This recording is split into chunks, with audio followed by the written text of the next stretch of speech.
All day, a sterile sunshine. The strongest light that streams. This giant flat pancake of a sky. Oven-baked, sweltering, hazy, moist, steaming air. Perpetual environment of a coastal city. Where is the wind? I lay here, somnolent. A clear blue sky above me tires me. I long for a summer storm, gray to black to a medium, even more richly dark. Perhaps a chocolate brown. I can smell, taste, and feel a crisp, cool wind touching my skin with a percussion of thundering claps. The beginning of what seems like an apocalypse, or just the start of a much-needed change. To me, the reason doesn't matter. The feeling is all there is. And with that said, the feeling all there is, the change that is beginning, what is happening here? Yeah, the change I'm talking about is the start of a journey. This episode, in fact, where we are planning to talk about a journey. But first of all, you probably want to know what the show is and what we're talking about today. And what is this? What are we listening to? I clicked on a link that was supposed to be about the Mary Celeste. The Mary Celeste, I indeed. know about that. Who is this guy, first of all? Oh my gosh, look at him. Shen. Oh, wow. Look at you. Leonard. This is different. I mean, you look like yourself, but I love the paintings in the background. Oh, those little things. Yeah, they're remarkable. But to answer your question, Leonard, and for all our listeners out there, if you haven't realized it, ideally, you are watching SG2, what's formerly known as SG2 in Space. We have not quite settled on a full name on this. Not full name, an updated name. But we've been touching upon different mysteries recently. So last week, if you saw the episode on the plane disappearance, this time, not plane disappearance, that's not quite right. That was D.B. Cooper. D.B. Cooper, human disappearance from a plane. This time, we're touching upon a ship disappearance, or rather, once again, the ship is there, but the people are gone. So, this is episode 228. I will say, first of all, thank you to actually our donors, Kyle Baker and John Graves, and everybody else actually who supports the show on Patreon. So patreon.com/c/SG2OnSpace. Have not changed the name there. You can go there and support the show if you wish, either by monetarily or not. I'm going to leave the ticker running on the bottom. So in this exciting episode, I was thinking about other famous disappearances in history. And I had actually an interesting conversation with someone that I randomly met. This was like 3 weeks ago, I think. And I just thought about the Mary Celeste. And then I started talking to you, Leonard, about it. And so this is what we're going to talk about today. And for the audience member who asked, who is Mary Celeste? I have to say, it's not a who, it's a what. So, with that, Leonard, what is Mary Celeste, actually? I actually don't know what inspired the name of this ship, but this was, yeah, you're right. We started to talk about this a few weeks ago, and either you or me or, well, there isn't anybody else that has to do with the show, thought, well, let's just do a show on that. And so I said, yeah.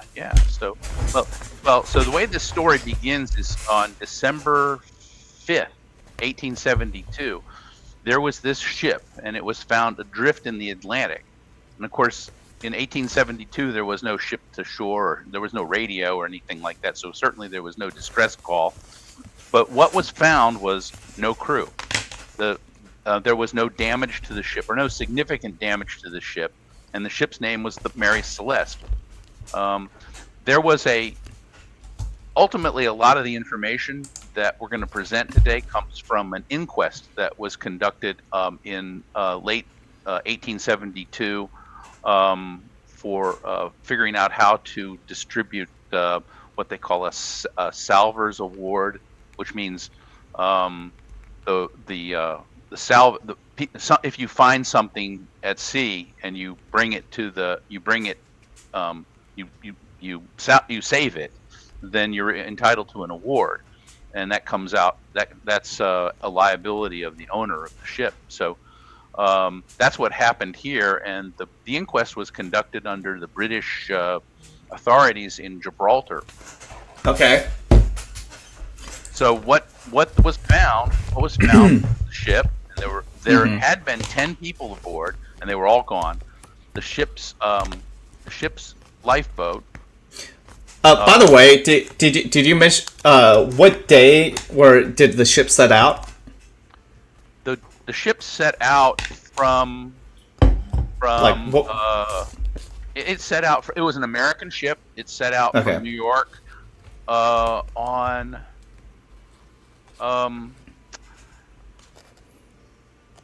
I want to say late November 25th. November 7th. I have it in my notes. November 7th, 1872. And it was found on December 5th. The last log entry was on November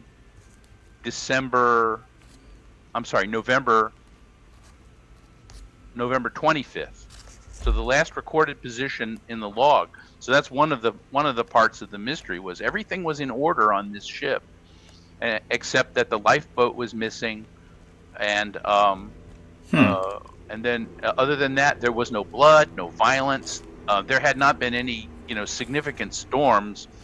There had been rain in the days before it was found, and so this whole issue mystery has been ongoing for over 130 years now, almost 150 years.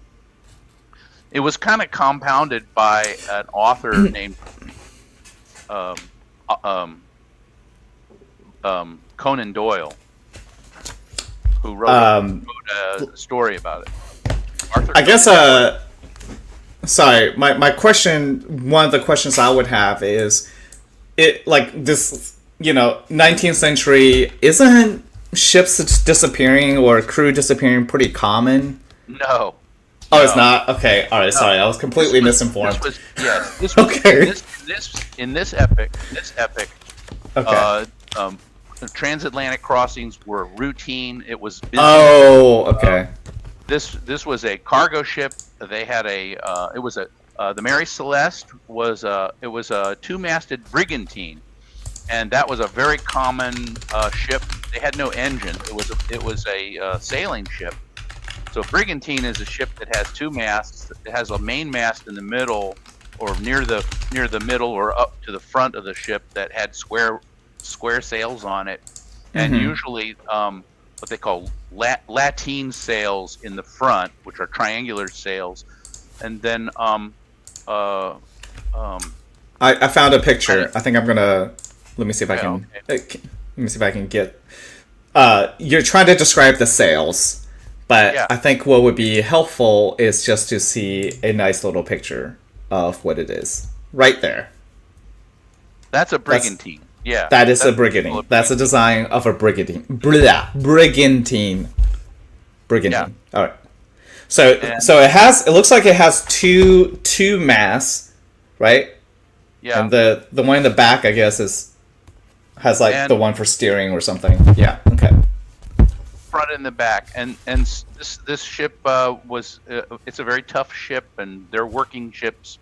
You really just thought of as a workhorse of a cargo ship. The captain's name was Benjamin Briggs, and he was very experienced and respected. He was religious, and there were seven crew members. He was one of the 7 crew. I'm sorry, no, he was the captain, and there were 7 crew members.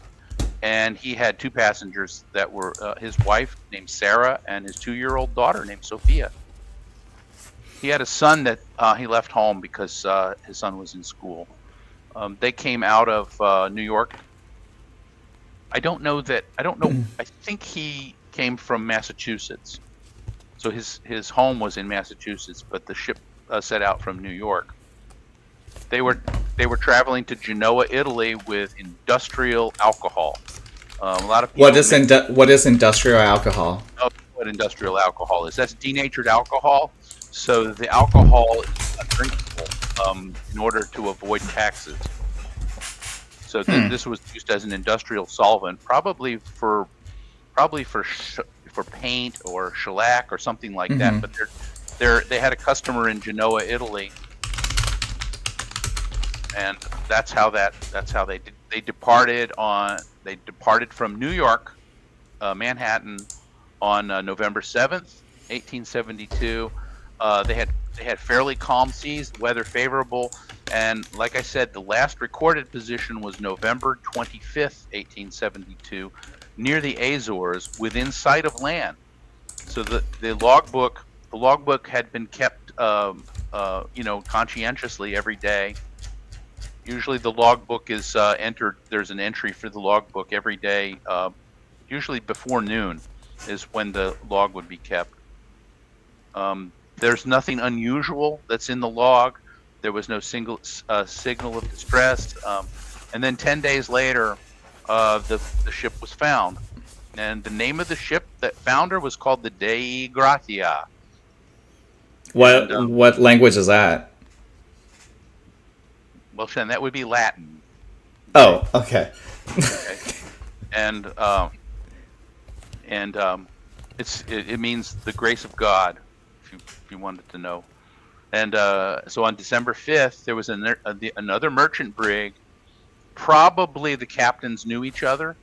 The captain was a guy named Morehouse, I think, if I remember from what I've been studying. He sent 3 of his crew over there,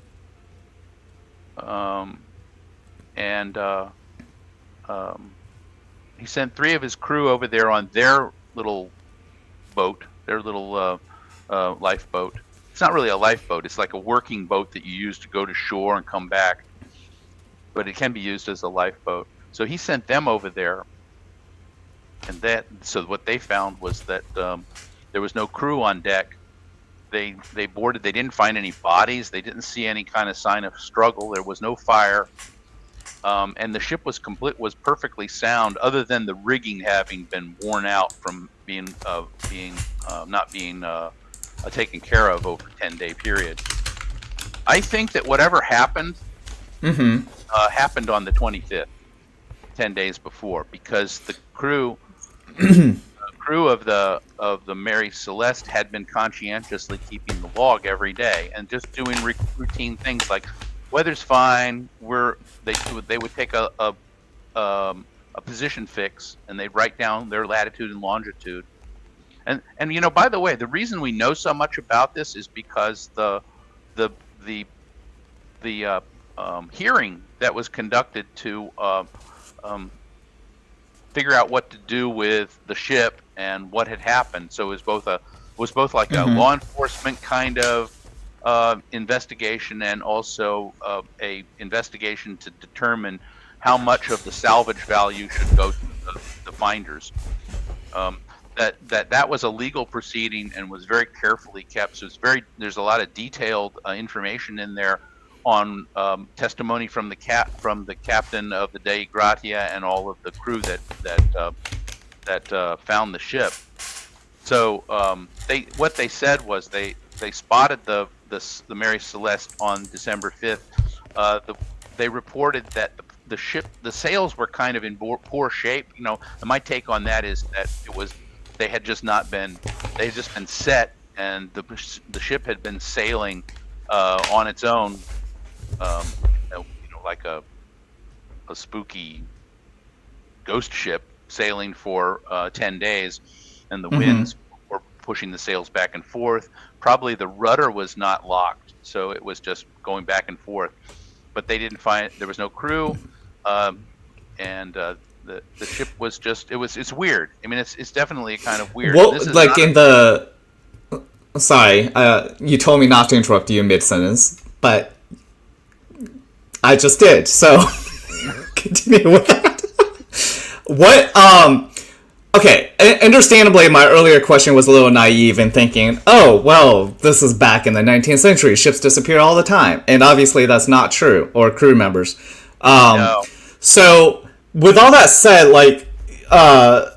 this was weird in the sense that it's not like the ship itself was for the most part completely intact. It's just that the crew itself has completely disappeared, and the ship log didn't indicate anything wrong, like the last ship log that was on November 25th, a week before. So that's what's so weird, and so that causes all kinds of like thoughts about mystical things happening, ghosts, exactly, pirates, right? And from our point of view in the 21st century, we look back at the 19th century and we think that these are like primitive savages, I guess. But no, right. So I wasn't going to imply that, but maybe that's the thoughts that some people might have. Yeah, I think some people might have that, but the business was very well established and very much in the modern sense. In other words, a customer in Italy would need this alcohol, and they would go out and find agents at the ports or whatever to try to find a supplier. And then it's interesting, the way they would pay for it was they would get their bank to emit a I forgot what it's called, a letter of credit. And then that letter, that credit, once the agreement had been made, and it's usually done by mail back and forth, but they also had cable that was available to them. In other words, there was teletype cable. Well, how did they get across the Atlantic? How did they send a telegraph across the Atlantic? Well, there were undersea cables in the 19th century. In fact, they started that shortly before 1860. I don't know the exact date. So telegraph was available to them. So they would make this deal, and all that's kind of interesting, by itself. Is like letter of credit, which is basically a statement. We've got this money from this bank, and you send, and so that would be sent, and then the supplier, whoever supplied this cargo, would go to their bank, and their bank would look at the terms of the credit, and maybe it was like, pay them half now, and then the rest of it gets paid on delivery, that kind of thing. I guess people understand that, and then go on. Ahead. Well, I was going to say it sounds like like technology and commerce was very well developed back then. Yes. So these trips were extremely routine, and it's not like people were expecting, half the journey is going to have some ship that never arrive at port with anybody there. Great. No, it's expected that things are going to, like, it's like commerce these days, except I guess these days we use giant cargo ships or container ships. Yeah, we'd have big ships, and this was not really this really wasn't this wasn't really a small ship. It had a significantly sized cargo. The cargo, I don't know if I mentioned, but the cargo was alcohol. You did. Industrial grade alcohol. So that means that it was poisoned. It had some probably methanol. It may have been all methanol. I don't know that we know that to any great detail.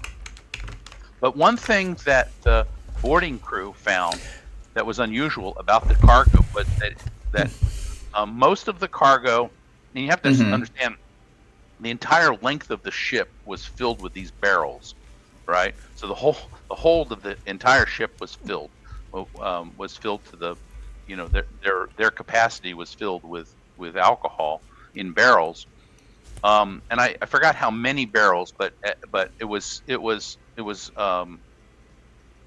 many barrels, maybe 100. 1,701. Okay. Barrels of denatured alcohol. There you go. Thank you. By the way, I do not speak this from memory. I'm reading my notes. Or rather, the notes you shared with me.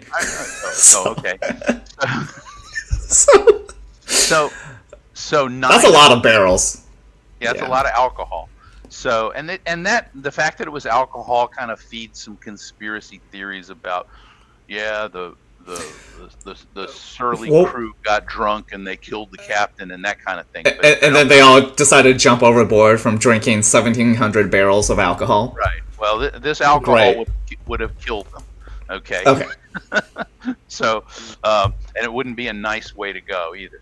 But 9 of the barrels were leaking, and what the inquest found was that most of the barrels were made of something called white oak, which was appropriate for liquids, and particularly like this organic solvent that they contained, this alcohol.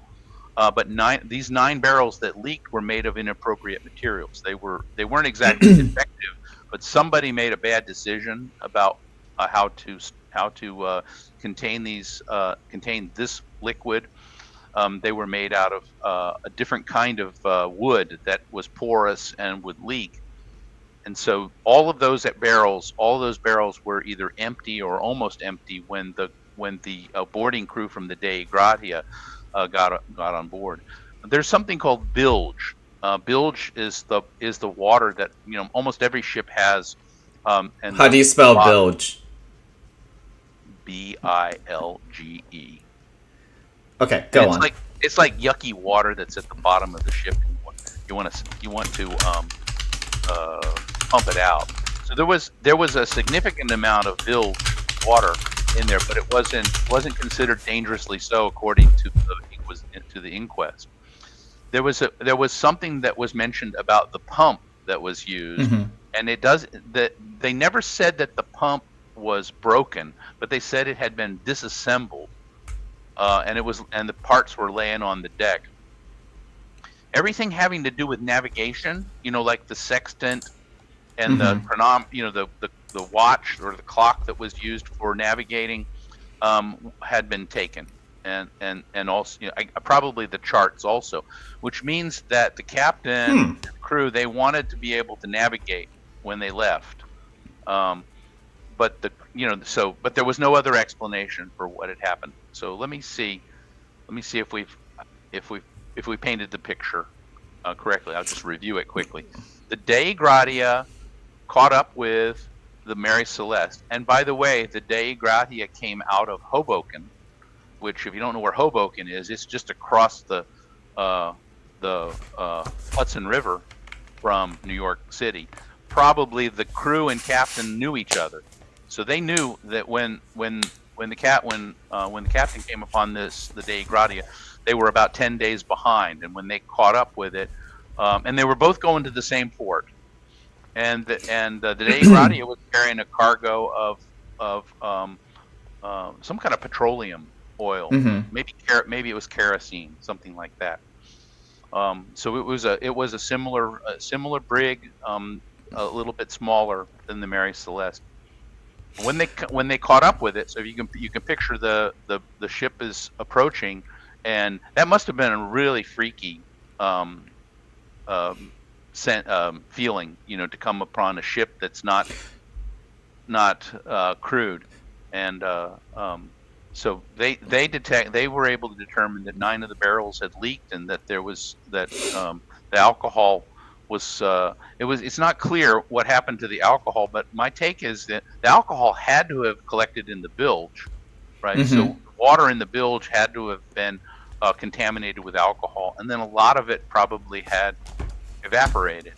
But they didn't report that they had any particular difficulty, going down below or anything like that. But everybody was gone. So just imagine that. One of the things that is that all the crew's valuables, like money that was there, the log was still there, and some other indications that they did not intend to abandon the ship, which I think is really important. So at that point, there's all kinds of, since the inquest, since the discovery, there's been all kinds of theories about. One of the popular ones is that there was a mutiny, that there were pirates, storms, even sea monsters. I think I saw pictures of like a kraken. Did you just say sea monsters? Yeah. So. Sorry. Yeah. I'm not going to dismiss all those theories. We're here to explore them. All right, go on. Okay. Well, Arthur Conan Doyle, who was the author of Sherlock Holmes stories. No wonder why his name sounded familiar. So, he wrote about the Mary Celeste, apparently. Okay. He was a young guy. About 12 years later, he wrote a story, and he had the name of the ship was the Mary Celeste. which is responsible for why some people are actually confused about it. So this was a story that he wrote, I guess, in a magazine, and then he had a lot of drama in it with a disgruntled or crewman who killed the captain. I don't really know what the name of the story, what the story was all about, but it stimulated a lot of imaginative ideas about what happened to the Mary Celeste. And so when some people, I mean, we see this today because if you think about that show, Ancient Aliens, like, I'm not saying it's aliens, guy. I know. I've watched some episodes of Ancient Aliens. Yeah. Well, I kind of think that Arthur Conan Doyle was a character like him. It's like I'm not saying that it was sea monsters. I'm not saying it was pirates, but And so he would embellish the story, and it's and then he's kind of trading on that vulnerability that people have. This was before he wrote Sherlock Holmes and all of that, right? Yeah, so I think it was. He was still he was trying to get his name out, I guess. Sure, of course. Yeah. But, he spent the first quarter to half of the 20th century promoting things like fairies. Like there was this group of girls in England. This is an aside, we're kind of off track, but let's this is interesting. Tell me more about fairies. I don't remember the name of the town, but there was a town and a group of spoiled little girls, who they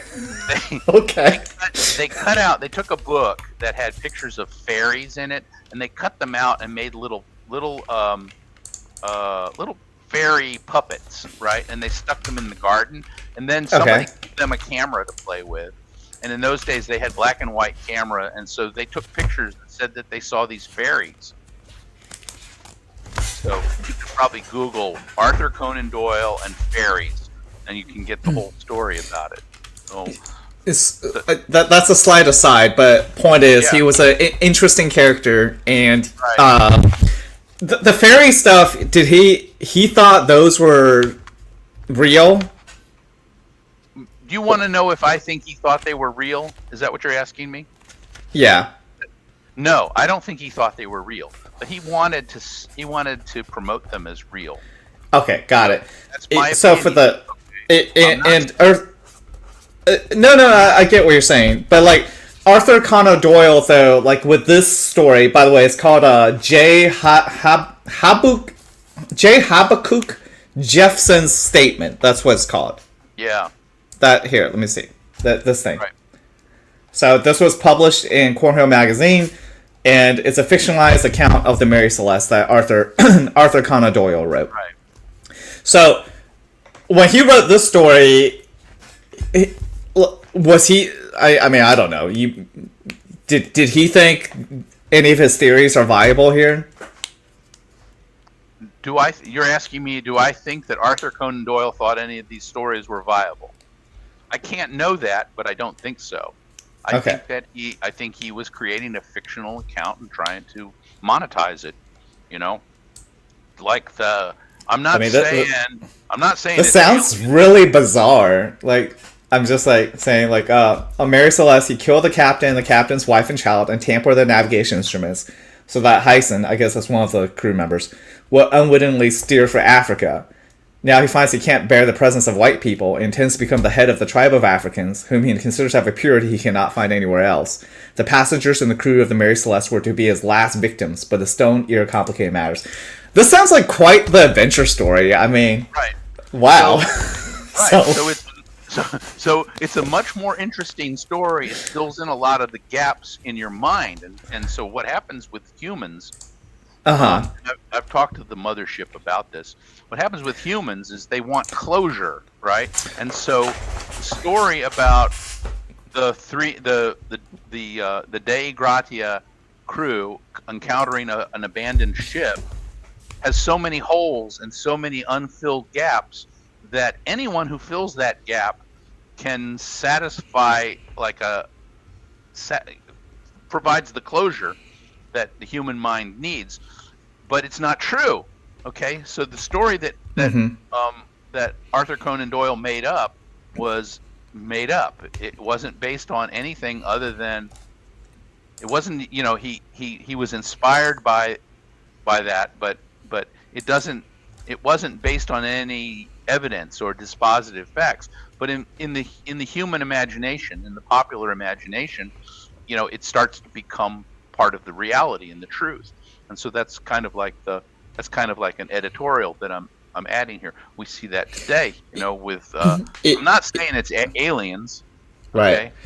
Right. But but just by pointing that out, and your show is called Ancient Aliens, I mean you're implying that it is aliens. So him writing Arthur Conan Doyle back in the 19th century, writing the story and publishing it in the Cornhill magazine, implying, hey, this is not saying what this has happened, but then essentially it's kind of promoting that's what's happened. Now, what was it? If it wasn't for his story, though, the ship wouldn't have garnered this much attention, right? That's hard to say. I guess not, because it still remains a fascinating puzzle to this day. I'm trying to stick with the actual dispositive written statements that came from I'm trying to stick with the official inquest results. Okay, from so let's go to that. So Arthur Conan Doyle. Okay, we talk about how he's essentially made up the story. The official reports, though, what did they discover, and what theories did they come up with? Well, yeah. So I was going to get to that. I'm actually recounting the facts that came from the inquest report. They found hazardous cargo leaking, that the pump was disassembled, and the other thing is they determined that the ship, whatever happened, probably happened after on or after the 25th of November, and that the ship was in sight of land. They were close to the last recorded position was off the Azores, just within 10 miles of the Santa Maria Island, which has a mountain on it and can be seen from very far away. So that's one thing that they found. They mentioned the thing about the bilge. They said the navigation instruments had been removed, and that the yawl, the lifeboat, which is called a yawl, was missing. There was nothing damaged. In other words, and then what happened was that the captain of the Dei Gratia, he assigned 3 of his crewmen. They split their crew up. They already had a small crew, but he split his crew up, and they took control of the Mary Celeste and worked on sailing. It took them 10 days to get to Gibraltar. Gibraltar was the place where the British Admiralty, the place where they could investigate this claim.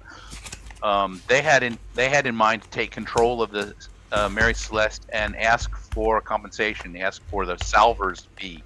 Salver means like salvage. It's like cognate with the word salvage.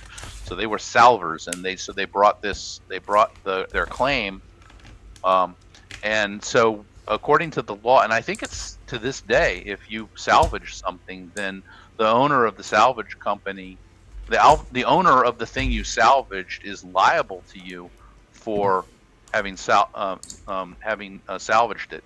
So they were looking for an award out of the money that the ship was worth, and they didn't get as much as they expected. Yeah. The Dei Gratia crew was awarded far less than the ship's value in salvage fees, indicating that suspicions still clung to them.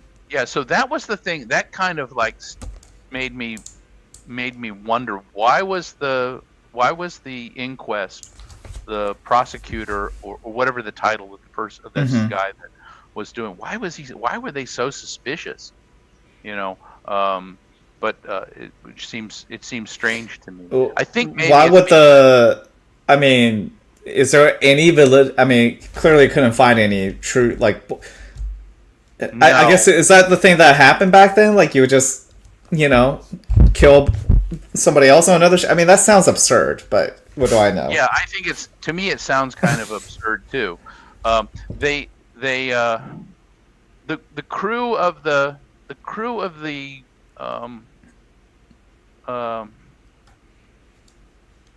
what I was going to say about that was that they were able to sail the ship to Gibraltar, just 3 guys over 10 days. Just think about that.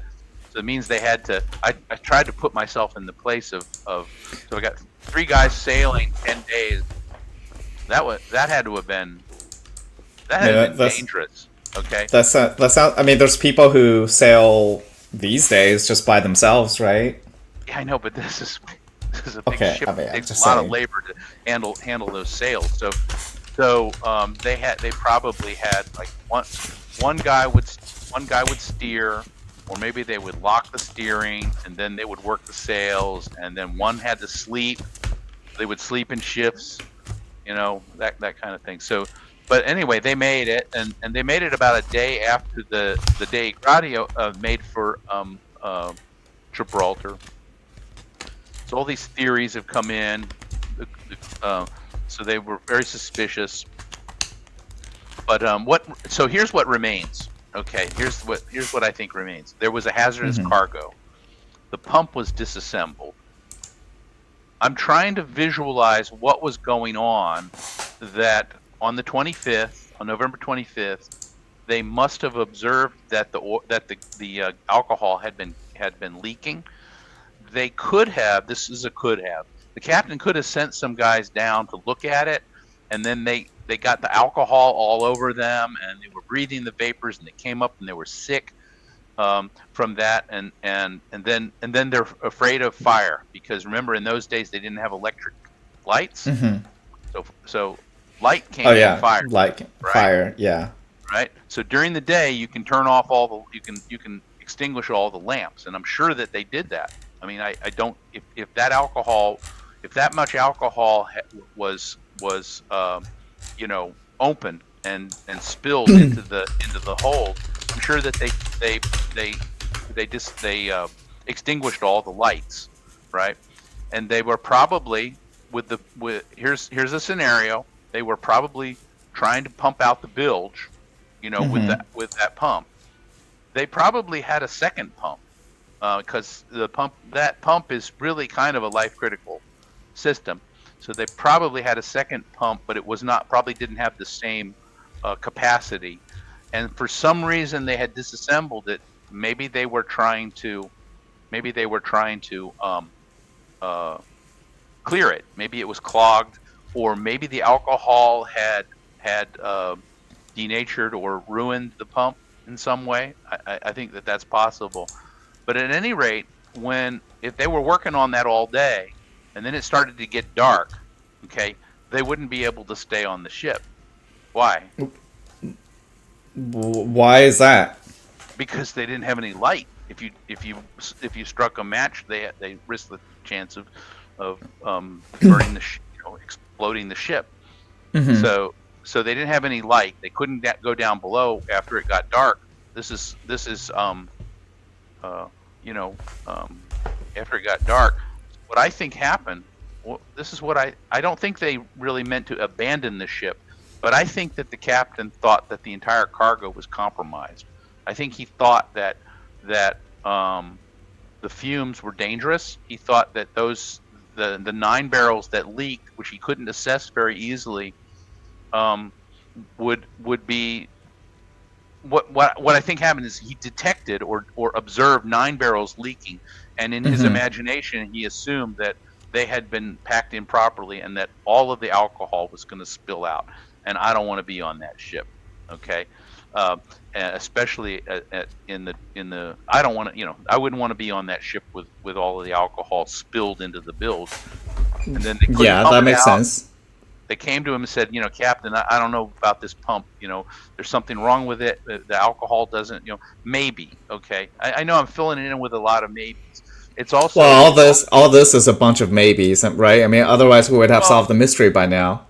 that's right. And it's also likely, in my mind, it's also likely if the captain sent guys down there and they got Mm-hmm. all covered in alcohol, or if they were breathing the alcohol because the air was displaced, they couldn't stay down there and they would come up and they would be sick, right? They may have passed out, and so he's thinking, let's get off the ship, and he likely they took that yawl and Mm-hmm. which had enough room. And remember, his wife and his toddler was on board with him, and so I'm thinking that's what they did.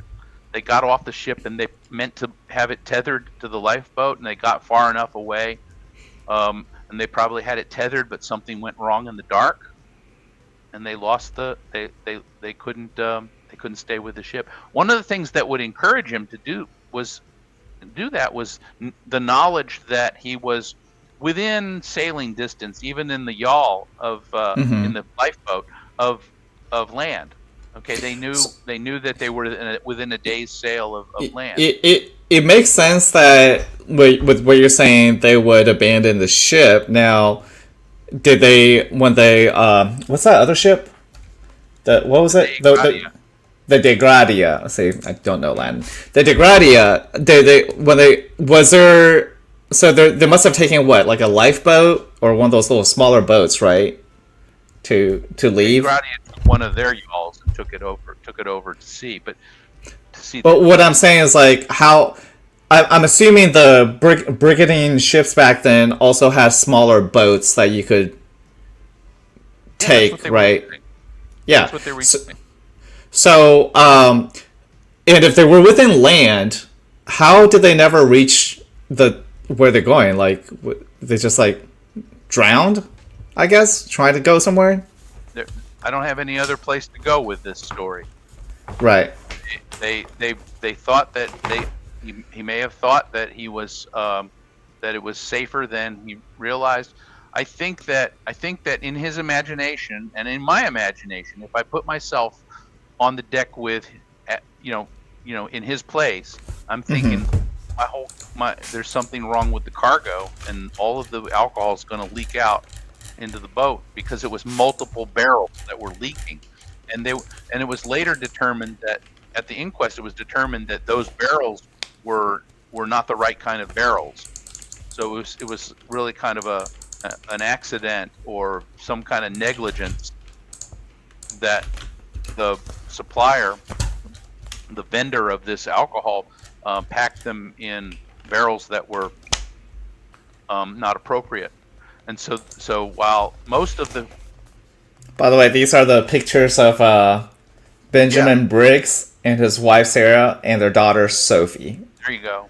in this order. And If he you had a son also, I think, in Massachusetts. He left behind in Massachusetts because he was in school at the time. But something went wrong, and the boat. What I think is that the boat and the little yawl that they were all Mhm. 10 of them were on, they parted.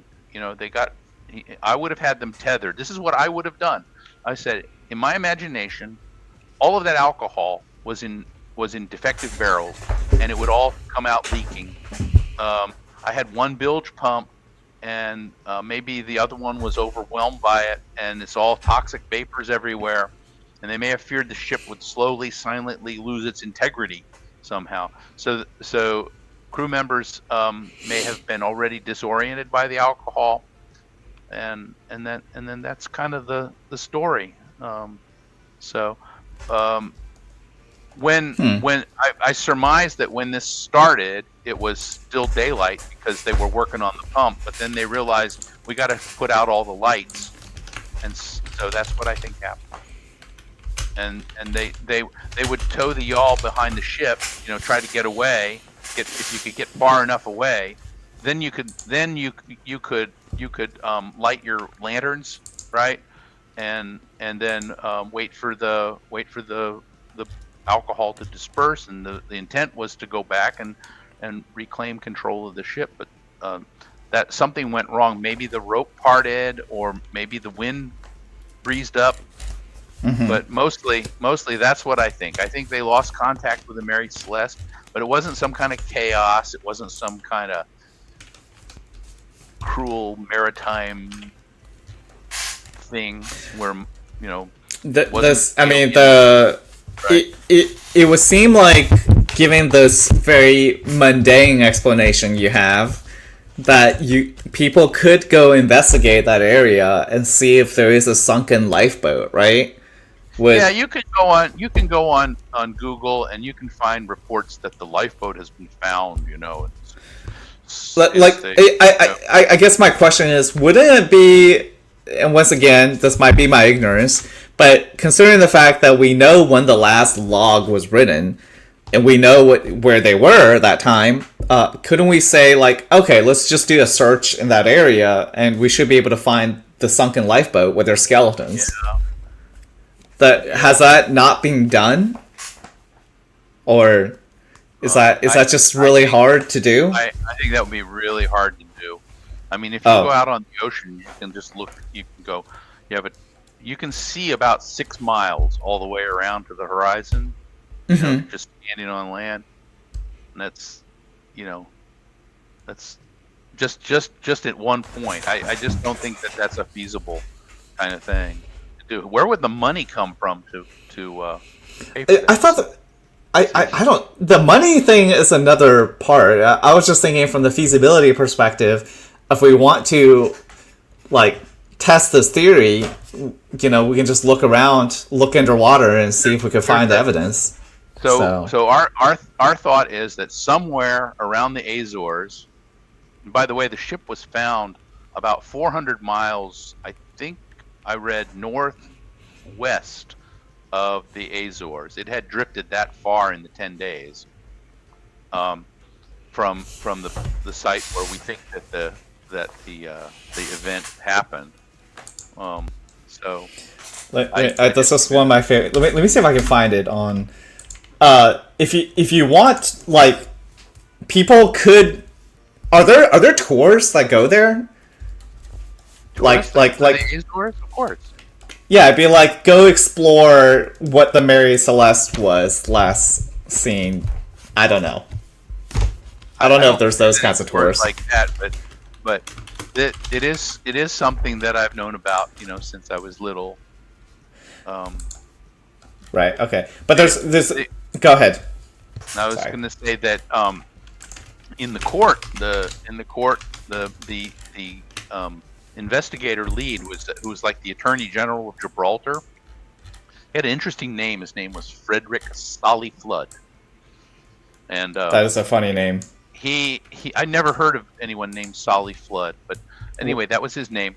And he was really known for thoroughness, and he seemed to be very suspicious of the Dei Gratia crew. The Dei Gratia was a Canadian ship, and the crew was Canadian, which means that they were British. In those days, Canada was people. It wasn't really a separate country. Well, or was it? I'm not sure when Canada became a separate country, but anyway, they were from Nova Scotia, and that's where both of the ships were built there. But the court really suspected a lot of foul play, and he openly left he left in the record the suspicions that he had about the salvors, and he asserted that they murdered the Mary Celeste. But on the other hand, the testimonies all converged. In other words, there was no evidence of wrongdoing. The testimonies all very much testimonies like that from a dozen, 10 people. There's going to be some inconsistencies, but they couldn't poke any holes in it that was very convincing. So the salvage value was something like 8,500 pounds. Salvagers received a payment, but only 1/6 of the $46,000. So 46 grand for which the ship and its cargo has been insured. So I'm not sure exactly how much that would be in today's terms, but it would be hundreds of thousands of dollars in today's terms. The value of the cargo, it's hard to say because, you know, it's like, how do you value it?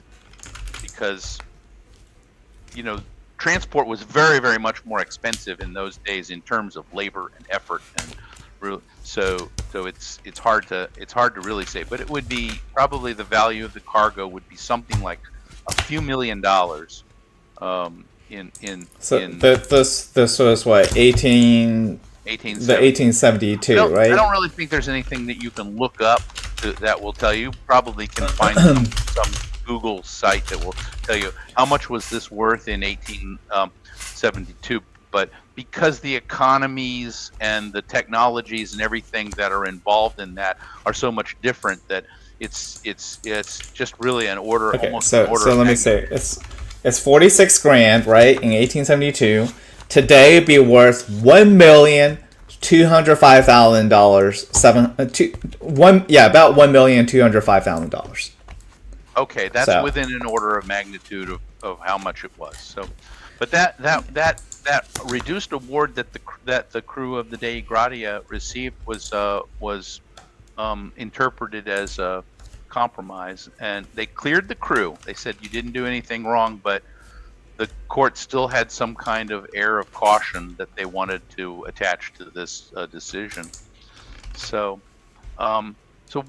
what matters today really is that what we know about the state of the Mary Celeste, the bilge depth, the open. Oh, I didn't mention that the hatches were open, which when it was found by the crew of the.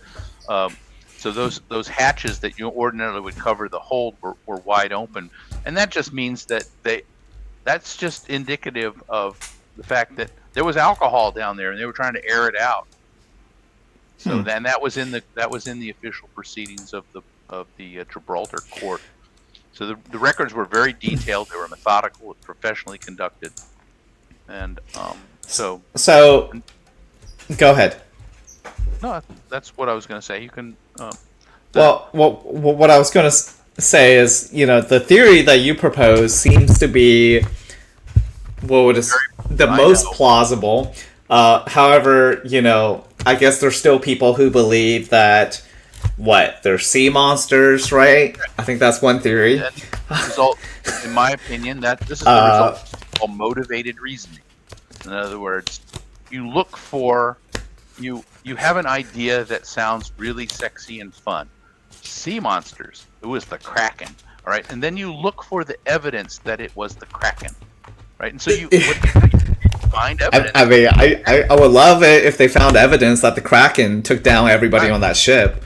That's right. Not that they departed on a lifeboat to get away from, a potential danger from alcohol opening. I mean, that sounds so much more boring. Like what your theory, Leonard? It's dull, isn't it? My theory is so dull and boring. It's like, what? So there's a Kraken. There's also alien abductions. That's another good one. There's what? There's like ghosts or something. Yeah. So that's another one. I guess what else? I mean, so pirates.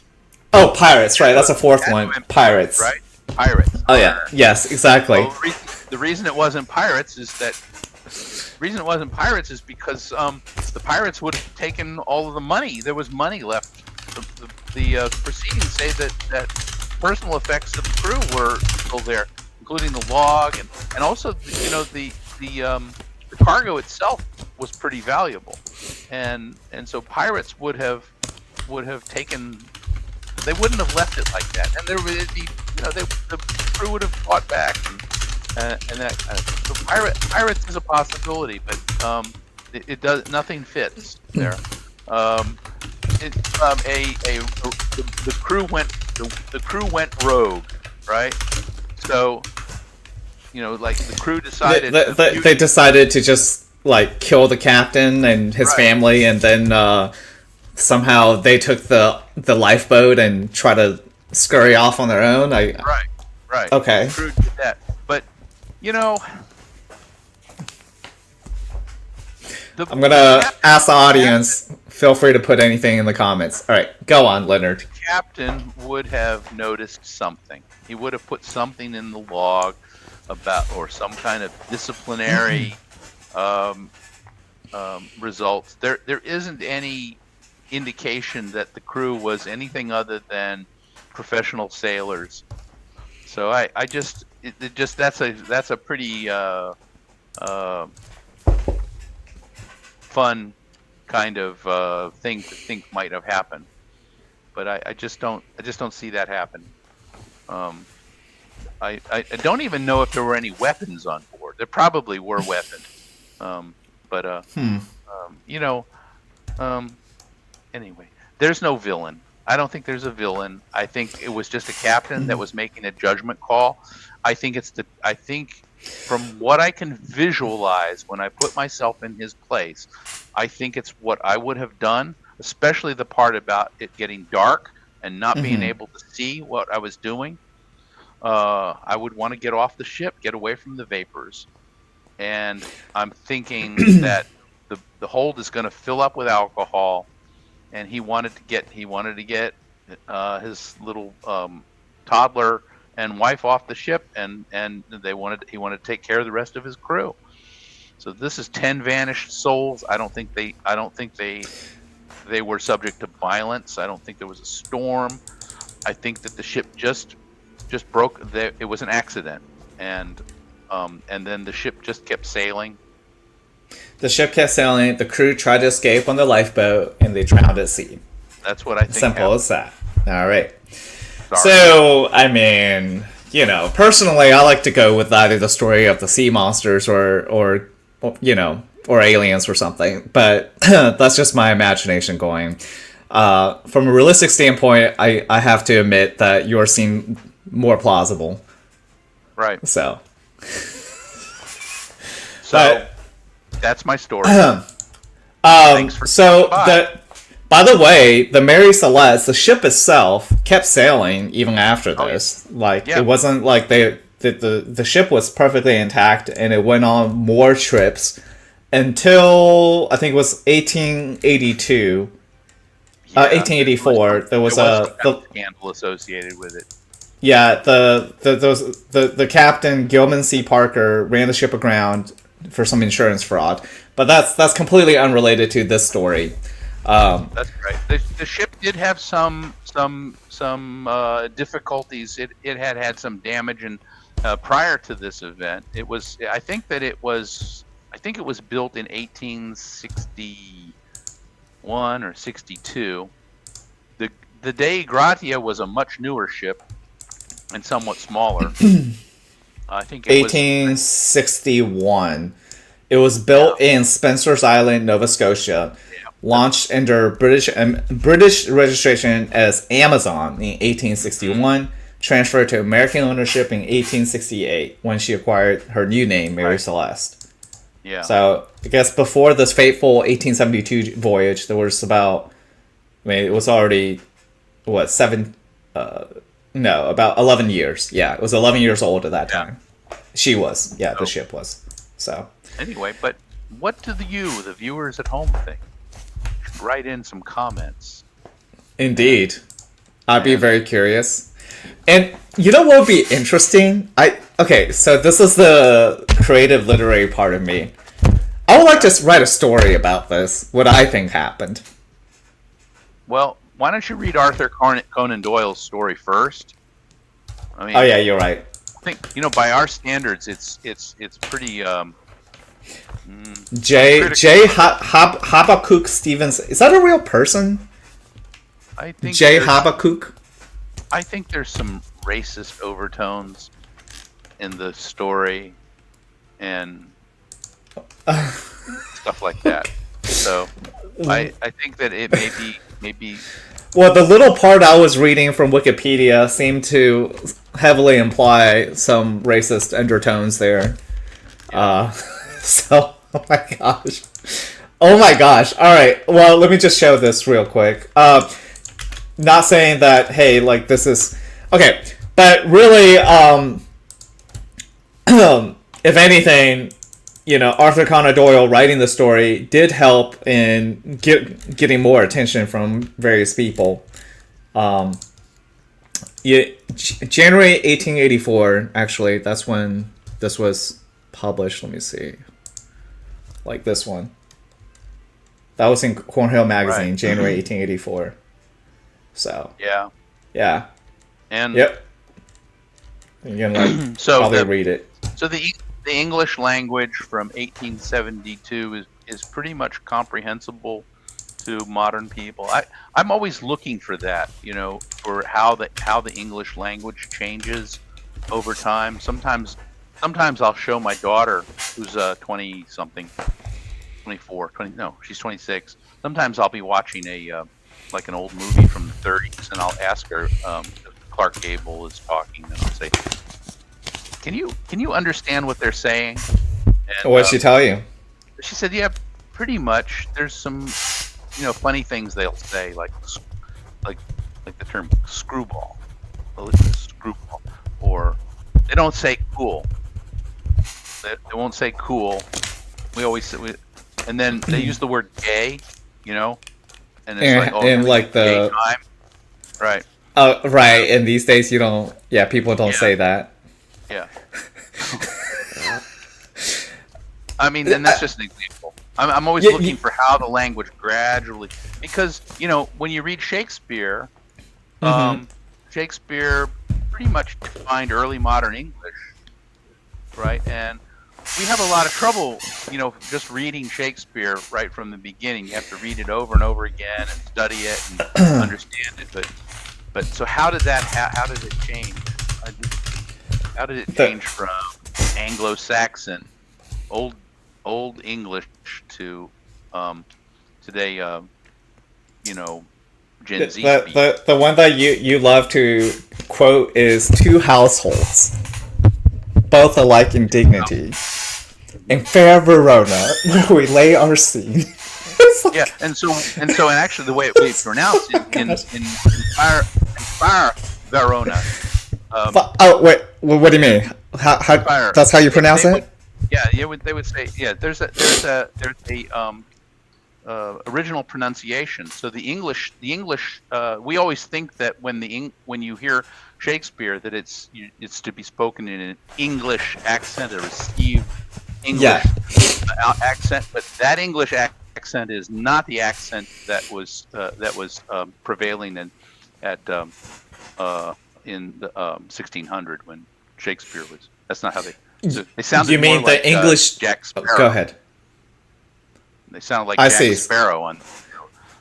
How do you know this? People have studied all the accents all around the world, and then they kind of like trace it back to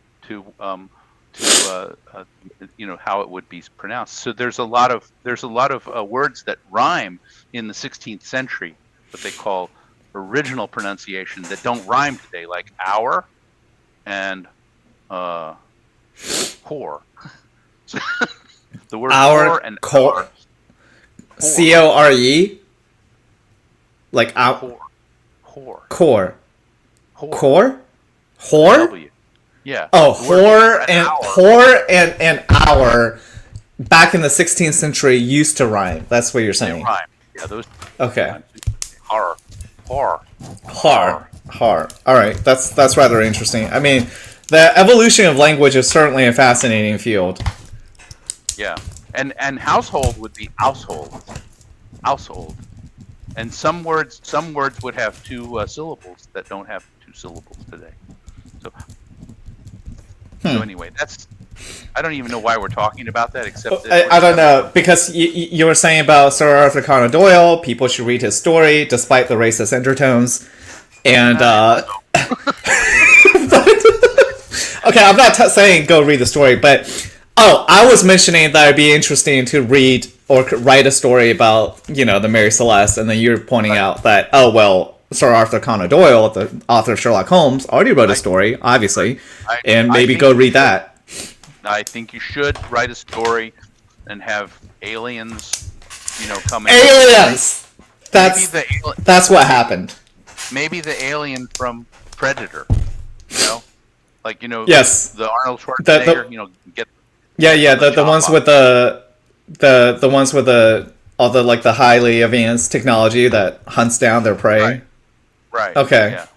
So Yeah. so the predators came and You know what? I've always liked the Predators and the Alien series, so maybe I will do a little. This will be interesting. Thanks. write a story. The only thing about that is that, you know, the Mary Celeste was pretty vulnerable, and the Predator was really interested in fierce opponents that it could challenge at their. Are you saying the Mary Celeste was not a warship and the crew was not really armed? They didn't. No. They wouldn't even have been able to fight off real pirates, much less say the Predator. So That's right. So maybe it's a predator that's kind of like an outcast, you know, one that didn't pass his oral exam for. That's right. Well, you did tell me at one point that from a more conventional perspective, all the probing done by supposed aliens on this planet is by failed medical students. Yeah. From they're offshore. They're not failed medical students. They're like offshore medical students. They're not. They're like medical students that get first line medical school on their planet. So they come here, and it's like an offshore medical school, and so they're using us as their experimental animals because they're experimental for their studies, because they can't afford to go to a real alien medical school with, you know, real models, and so that's why maybe it's like the prostate exam, you know, it's like oh my gosh, where are we going with this?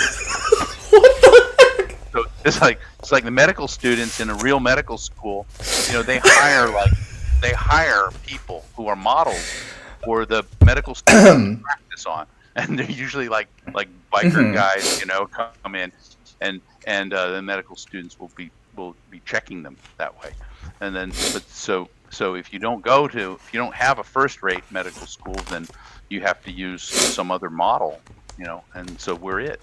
That would explain the probing, don't you think? Yeah, that could explain why, you know, extraterrestrials who come over here are probing humans so much, because they're intentionally doing it as part of their medical study, and it's a lot more affordable here than doing it at their home institutions that they somehow can't get into. So that's exactly right. That's a great theory. So this is an example of motivated reasoning. Okay, it's a completely outlandish idea, but I'm just proposing it. Okay. It's fun and interesting, and that's good enough, right? You know, the truth be damned. So. Wow. Remember Carl? I'm not gonna say this isn't the reality, but you know, it does seem. Well, it's what it is. I do. Yes. I'll say it's not the reality, but. I mean, you do say the mothership's watching me.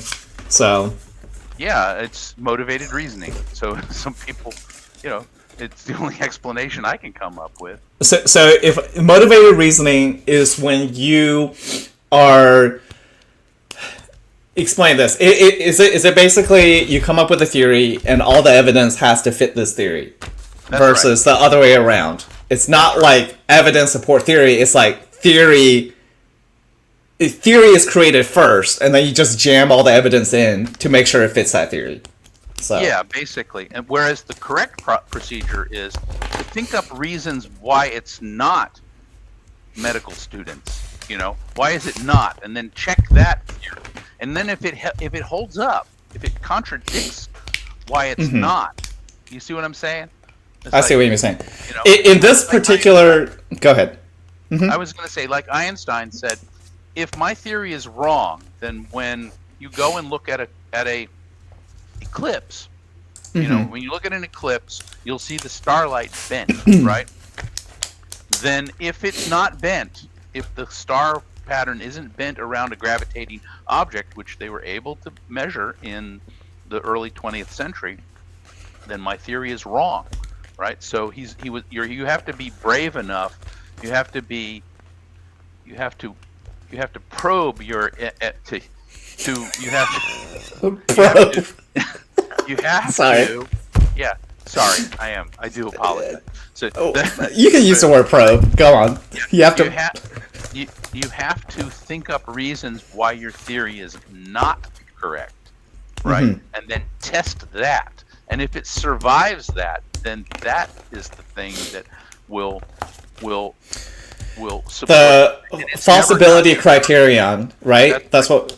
So, by the way, for our viewers who are still watching the show, despite our tangents into aliens and probing, we did talk about an episode on Karl Popper's falsibility criterion a while back on what makes a good theory, which actually is really relatable to a lot of these episodes we talk about when we talk about these theories. Because, like, for instance, in this example, too, where you can say it's like some people come up with sea monsters or pirates or ghosts or whatever, you know, you have to look at it and it's like, okay, what makes this like probably not true, right? So, yeah. I'll use the example of D.B. Cooper from last week.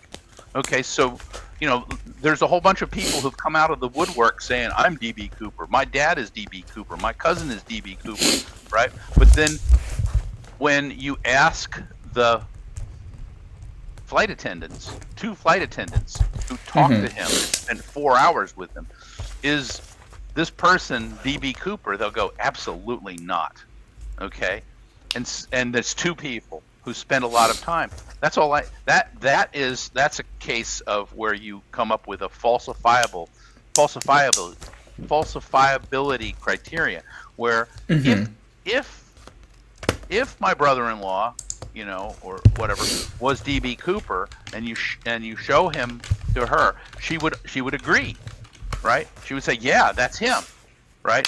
Then that would be the test. But that's not what people want. People want closure. They want the theory to be true, and so they look for reasons for it to be true. Sometimes they're paid for the theory to be true.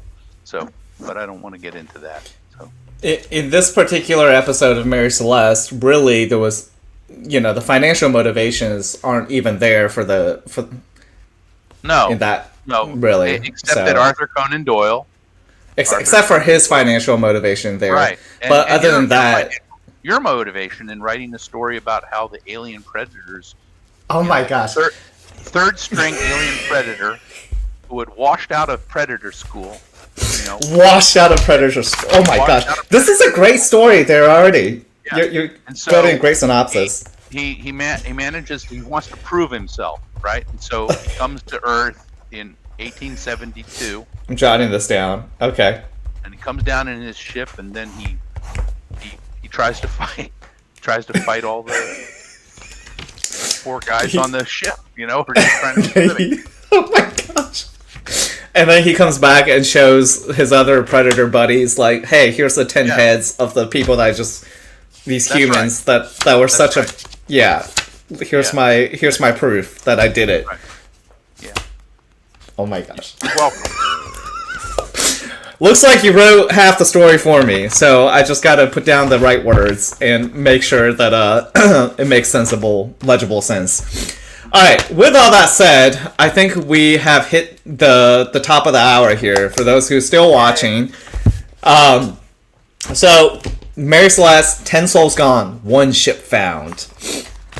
What do you guys think? Leave your comments and in the chat. I will actually look at it. We will look at it and respond in forth.